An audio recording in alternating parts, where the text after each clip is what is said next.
Now you hear me.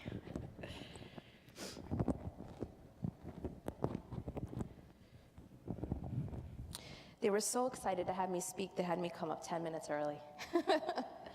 أعوذ بالله من الشيطان الرجيم بسم الله الرحمن الرحيم والصلاة والسلام على رسول الله وعلى آله وصحبه أجمعين رب اشرح لي صدري ويسر لي أمري واحلل عقدة من لساني يفقه قولي.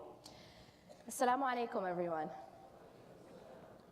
Alhamdulillah, I've been to Houston a few times, but this is my first time at this particular conference, and I'm very happy to be here. I'm the type of person and the type of speaker who likes to connect with whom I'm speaking to. But alhamdulillah, can't really see your faces because of all the lights, but I hope that inshallah this will be an opportunity for us to have a two-way communication, even if yours is silent. This is a topic that everybody can relate to. When I got the title, it had the word overcoming in it. And the skill and the talent and the art of being able to overcome is something essential that everyone needs. And the reason for that is, as all of you in this room know, this life is not perfect. See, Jannah is perfect, but dunya is not created to be perfect. What that means is that there is nothing that is entirely good or entirely, eternally good in this life. But at the same time, and this is a very important principle as well, this life is also not entirely bad either. Why I'm emphasizing that is it is a key component of being able to overcome. The reason why sometimes we fall into despair, the reason why sometimes we fall into despair is because of the way we view things, because of the way we see the same reality. Two people can be looking at the exact same reality and see two very different things. It's that age-old cliche that you can take a glass and it can be you can fill it halfway with water, and you can ask one person and one person will say that it is half empty, while another will say it is half full. But you see, the way in which we see our reality is extremely important in terms of how we respond to that reality. And that's why I want to emphasize this very important principle, which is that although this life is not perfectly good, it isn't perfectly bad either.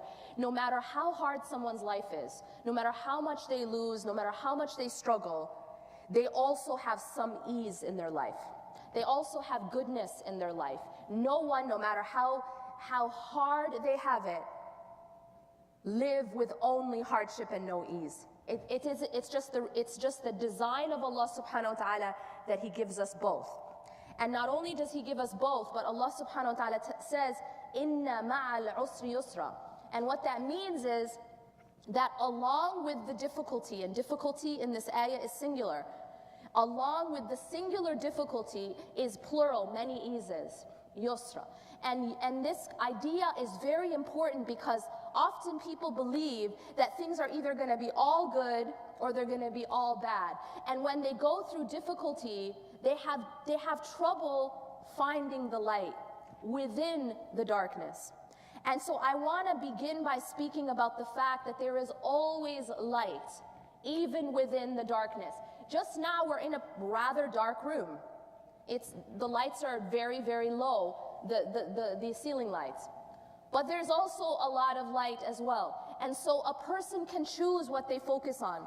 And I cannot emphasize enough that who you are and what surrounds you has everything to do with what you choose to focus on. And this is something that has been shown again and again in studies, that it is our focus that determines our world, essentially, our reality. And I'm going to explain what I mean. Allah subhanahu wa ta'ala says, He teaches us a very, very fundamental principle. He says, وَلَئِن شَكَرْتُمْ لَأَزِيدَنَّكُمْ. That if you are thankful, if you are grateful, I will increase you.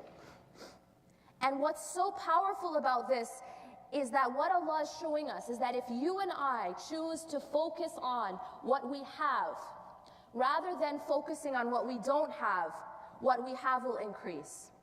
And when I say what we have will increase, not only will we be given more of these good blessings, but psychologically those blessings grow in our minds. In our minds we feel full. We feel contented when we choose to focus on the things that we have. When we choose to focus on the light, when we choose to focus on positivity, it actually grows within us and we become filled with it. But see, there's another dangerous tendency that we have. We have this tendency as human beings, and we have this tendency as a community, and that is that we like to complain. We like to complain about how bad it is. We like to complain about the things that are going wrong. Now, one thing I warn you against is this. I believe very, very strongly that we have taken two extremes in how we deal with difficulty. We've taken two extremes in how we deal with pain and hardship. And when something wounds us or something harms us or hurts us, we've taken two extremes. One extreme is the extreme of suppression. We have a lot of cultures, especially, which teach suppression. Suppression of emotion, suppression of pain. If you go through something difficult, just put your happy face on and pretend it didn't happen. That if you have a wound, whether it's from your childhood or from your past, that the way to deal with it is to just suppress it and to cover it up, and definitely don't let the world know that you're imperfect. And that's actually a very, very, very dangerous trend, because what that's like is like a person who gets shot, and what they do with their gunshot wound is they cover it with a Band-Aid. When you cover a gunshot wound with a Band-Aid, what happens to it? Well, you might say time heals all wounds, but what's going to happen to your gunshot wound? It's going to actually become worse. It's going to get infected, and pretending that it's not there doesn't make it go away, and it doesn't heal it. And time will not heal that wound because it was not cleaned. It was not actually treated, and therefore time is not going to heal a wound that's never treated or addressed.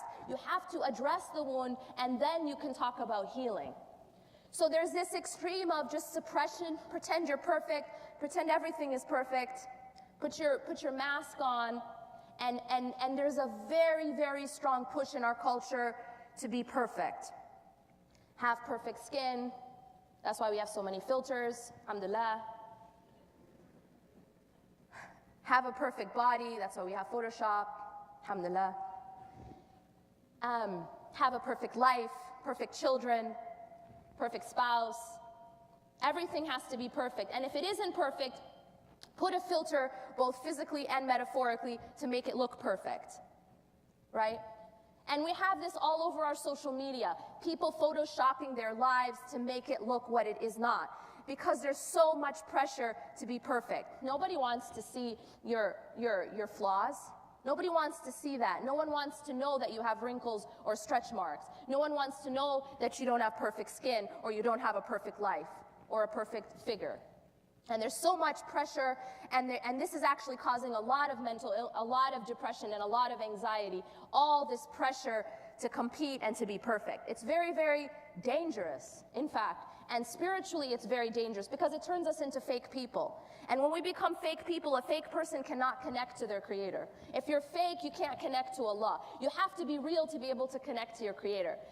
You can't put a mask on and think you're going to connect to the one who made you. So actually, it's very dangerous, both socially but also spiritually. It's very dangerous to put on this mask and become fake. But see, we have another extreme on the other end in dealing with wounds and in dealing with pain and struggle and hardship. And that is what I'll call coddling your wounds. This is like a person who has a wound, and alhamdulillah, they have dealt with it, and alhamdulillah, it has healed, but they keep picking the scab. Now, what is this like? This is a person who becomes stuck in their past. A person who cannot let go of what has happened from the past, or cannot let go. For example, if someone has hurt them, they never let it go. They will never forgive. They'll keep replaying it in their mind. They'll hold grudges to the grave. And that is equally dangerous, because that also does not allow you to heal. It's just like the wound that you keep on picking. It's healed, but you keep picking it. And you're actually making it, you're stunting that process, you're making that process have to start over again because you're not allowing yourself to heal. When you hold on to grudges, you're actually harming yourself. I heard once someone say that holding a grudge is like drinking poison and waiting for the other person to die. You understand? You hurt yourself when you hold a grudge. You're not hurting the other person because you yourself are the one staying wounded. You're choosing to stay wounded. You're choosing not to heal. And that's a choice that you have made for yourself by holding on to anger, by holding on to what people have done to you or what has happened to you, and then you replay it in your mind and realize that this is a tool of shaitan. One of his favorite tools is to remind you and actually replay like a broken record anything and everything that ever hurt you from your life. And the reason why he does this is he knows that if you get stuck in your past, you won't be able to move to your future. You just get stuck. And when you get stuck in pain, you can't move on. It's like a person who's driving, and we have a couple, mirrors in the car, right, when you're driving. You have the front where you're looking forward, but then you have the rear view mirror. And the rear view mirror has a very specific function. The rear view mirror is supposed to be something that you look at to give you an idea of what's behind you. But it's not intended, let me ask you this. If when you're driving, you stay too long looking at the rear view mirror, you understand? So instead of looking forward, you just get fixated on the mirror, the rear view mirror. You get fixated on what's behind you. What's going to happen? You crash. Why do you crash? You crash because you're not looking forward. But the mirror's there, but the mirror is not intended for you to be fixated on. The rear view mirror is only supposed to be for your reference, for you to reference what's behind you and then move forward and look back forward, because forward is where you're moving. But people do this in their lives. They get stuck on the rear view mirror. They get stuck on their past. They get so stuck in whatever has passed them, whatever is behind them, that they crash because they're not looking forward and they're not actually able to move forward. So this is a very, very well practiced tool of the shaitan, is to make you stuck on what is behind you. And there's many ways in which he does this, many ways. One is by keeping you angry at whatever happened, keeping you holding a grudge, keeping you holding on to that anger. Someone hurt me, so-and-so did this to my family, this person didn't, whatever it was that they did to you.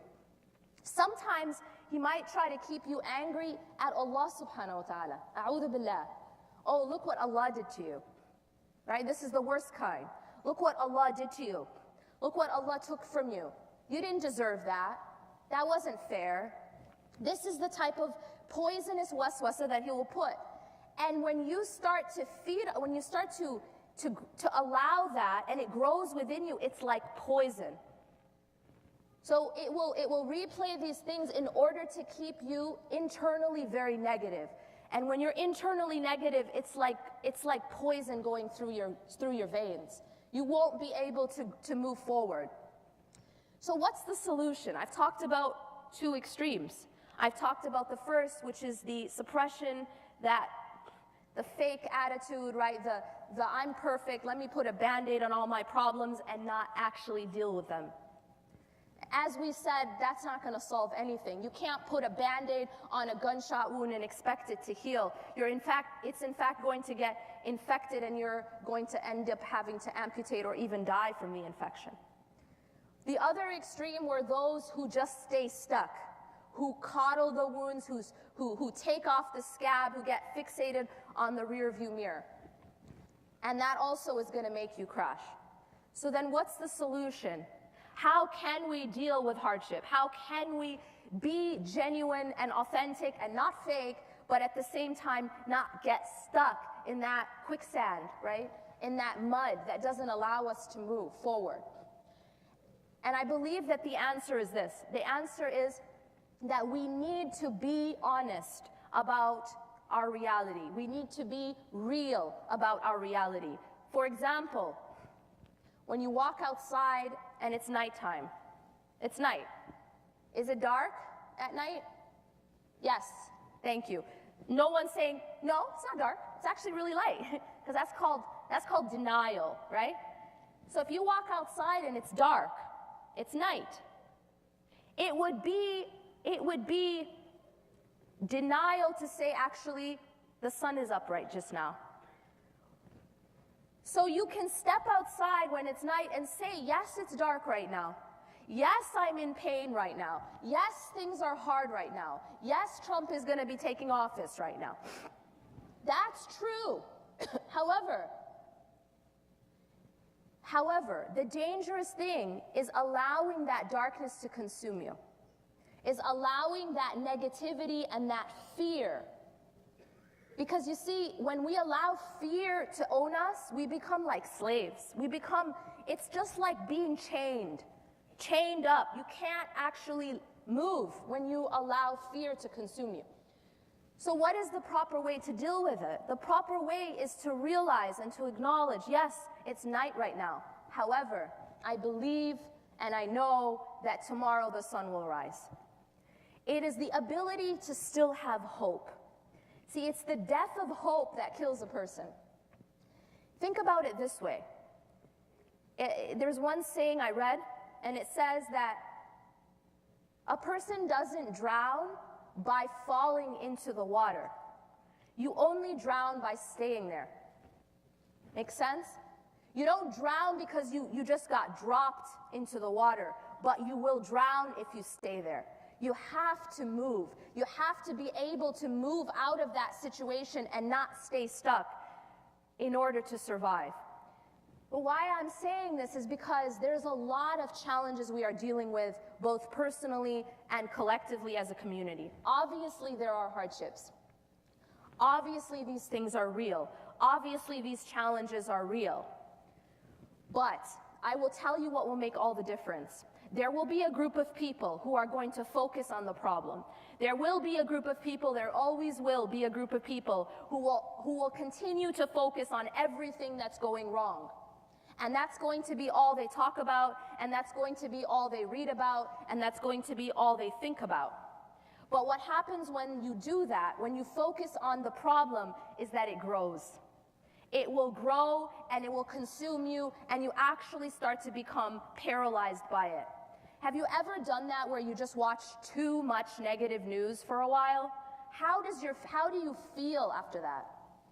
What happens to your state when you consume yourself with negative news and that's it? Does it make you more empowered? Be honest. Or does it make you despair? It doesn't empower you to focus on negativity.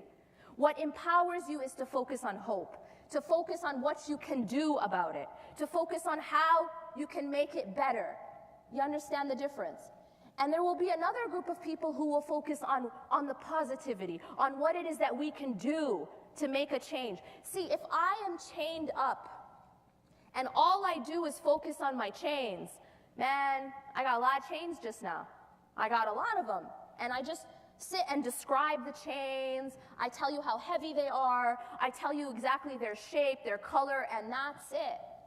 And that's all I talk about, and maybe I post about it, and then I call my friends, and all I'm talking about is chains. You guys following?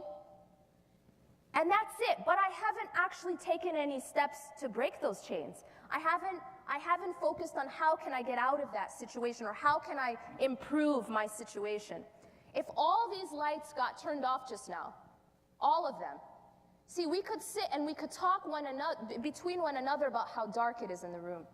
We could sit and we could complain and lament, and then everyone take out their phone and write a status about it, maybe take a photo of how dark it is, get a lot of comments, have a big discussion, cry and scream. But what have you done about the darkness? No one has gone and gotten a lamp. No one has gone and gotten a candle. No one has turned on a light switch. You understand? And this is the essential problem. When we get consumed with everything that's going wrong, What happens when you do that is that you haven't actually taken steps to change it. So I warn you and myself against becoming consumed with the negativity.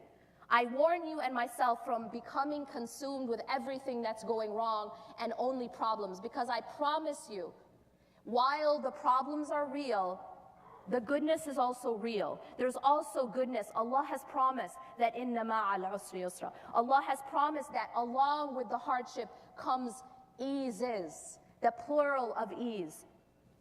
It's never ever going to be only dark. There's always going to be goodness, but it's up to me and it's up to you what it is that we're going to focus on. Whatever you focus on grows. Whatever you focus on grows. And that is why the practice of gratitude is so powerful. And the practice of gratitude is something that psychologists have found across the board. This very principle that Allah subhanahu wa ta'ala tells us in the Quran, وَلَئِن شَكَرْتُمْ لَأَزِيدَنَّكُمْ, that if you are grateful, I will increase you.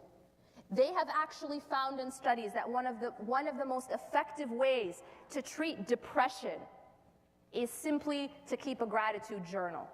To have a journal where every single day you write what you're grateful for. 5 things you're grateful for. They've actually found that it can treat depression. Why is that? Because this is the way Allah has wired us. When we focus on what we have, when we focus on what's positive and what we can do about it, we actually become more content and we become happier people. So I urge you to take this middle route of acknowledging the problems but not focusing on them. As they say, you should let go of your past but hold on to the lessons. The rear view mirror is intended just as a reference. Your past, I once read, your past should be a place of reference, not a place of residence. You're not supposed to be living in the past, but what you're supposed to be doing is learning from it, take the lesson, but let it go. And similarly with the challenges that we're dealing with today, every single one of us have personal challenges, every single one of us have collective challenges. As a community, we are facing very, very real challenges. But I'm going to end with this story. Many of you have heard me share it. I feel that it is so relevant today. And that's the story of Musa alayhi salam when he was with his people in front of the Red Sea. When Musa alayhi salam stood in front of the Red Sea, he was in a very impossible looking situation. He had this giant body of water in front of him and he had an army behind him. And this was Pharaoh. He was a superpower. He was a superpower who killed babies as a policy, cut off people's limbs and stuff. And now he's with a group of slaves stuck. But the question is, what was his response? And what was the response of the people who were with him? فَلَمَّا تَرَاءَ الْجَمْعَانِ قَالَ أَصْحَابُ مُوسَى إِنَّا لَمُدْرَكُونَ. When they saw each other, the group, so Musa alayhi salam, his people saw the armies, you know what the people of Musa said? إِنَّا لَمُدْرَكُونَ. They had this attitude which many of us had the day after the elections especially. We will be overtaken. That's it for us. You know what I'm saying? We're all going into camps. Not the fun kinds of camps, guys. We freaked out, and understandably so. When we face hardships as a community or individually, many of us have this type of response. Inna lamudrakun. Indeed, we will be overtaken. We lose hope. We fall into despair. And honestly, it's somewhat understandable. They're stuck in the front of a Red Sea with an army behind them. Okay, it's understandable given the situation, as it is understandable our own anxiety at this time. However, look at the response of Musa alayhi salam. قَالَ كَلَّا. He said, nope. He said, nope. He said, absolutely not, by no means. Kalla, for those who understand Arabic, is a very, very emphatic no way. قَالَ كَلَّا إِنَّ مَعَيَ رَبِّي سَيَهْدِينِ. Indeed, my Rabb, my Lord, is with me, and He will guide me through this. You see, Musa alayhi salam had the ability to stay focused on the right thing. Musa alayhi salam wasn't focused on the problem. Musa alayhi salam wasn't focused on the army, and he wasn't focused on the Red Sea. He was focused on Allah. And he knew that Allah would get him through it. He knew that Allah was greater than the Red Sea and the army combined. And Allah is greater than any candidate, and Allah is greater than any leader, and Allah is greater than any catastrophe that's happening in the world. قَالَ كَلَّا إِنَّ مَعِيَ رَبِّي سَيَهْدِينَ. He said, by no means will we be overtaken. By no means. My Lord is with me, and He will guide me through. And then what happened to him? Allah told him to strike the sea with His staff. And when he did that, the sea was split in half. Now, this is not just an awesome story. It is an awesome story, but that's not it. After telling us this story, Allah tells us, إِنَّ فِي ذَلِكَ لَآيَةً, that indeed in this is a sign. This is a lesson for us. It's not just a bedtime story that we tell our kids. This is not just a bedtime story. It is a lesson for us, and it's a timeless lesson that applies as much then as it does today, and it will be forever applicable. That when you put your trust in Allah, He will make a way out for you. And this splitting of the Red Sea will happen and can happen for us today just as it happened for them. Not physically. We won't physically be standing in front of a sea. We probably will never be put in such a situation, I hope. However, Allah subhanahu wa ta'ala, and many of you who've been in this situation can attest to this and can witness to this, that there are times when you feel stuck in your life. There are times when you feel powerless and you see absolutely no way out. Has it happened? Will it happen? Absolutely. And it is in those times that if you truly put your trust in Allah and you do what you can. One thing that's very interesting about this story is that Musa alayhi salam was still told to take an action, wasn't he? See, when we get put in such situations, it doesn't mean we don't take action. See, tawakkul, trust in Allah, doesn't mean you don't take action. It doesn't mean you don't take action. We are taught in our deen this balance between having both at the same time, both tawakkul and action. اعقلها وتوكل. Tie your camel and put your trust in Allah. It doesn't say tie your camel and then put your trust in Allah. It says wa, and this is simultaneous. And so Musa alayhi salam was completely in a state of tawakkul. He said, Kalla inna ma'a rabbi sayahdeen. He is not afraid of being overtaken. He is in a state of tawakkul. And yet still Allah asks him to take an action. And his action was to strike the sea. His action was to take his staff and strike the sea. I am not telling you that we don't need to take action. We need to take action, both personally, collectively, and as a global community. We need to take action. When we see injustice, we need to take action. When we see people suffering, we need to try to help them relieve their suffering. When we see our situation, we need to try to change it. Allah says, إِنَّ اللَّهَ لَا يُغَيِّرُ مَا بِقَوْمٍ حَتَّى يُغَيِّرُ مَا بِأَنفُسِهِمْ. Indeed, Allah does not change the condition of a people until they change what's inside themselves. So we need to take action. But it's when we take action, Allah subhanahu wa ta'ala then opens the sea for us in every way, both personally, collectively, as a community, and all over the world. I ask Allah subhanahu wa ta'ala to relieve all those who are suffering all over the world, all those who are suffering in this room.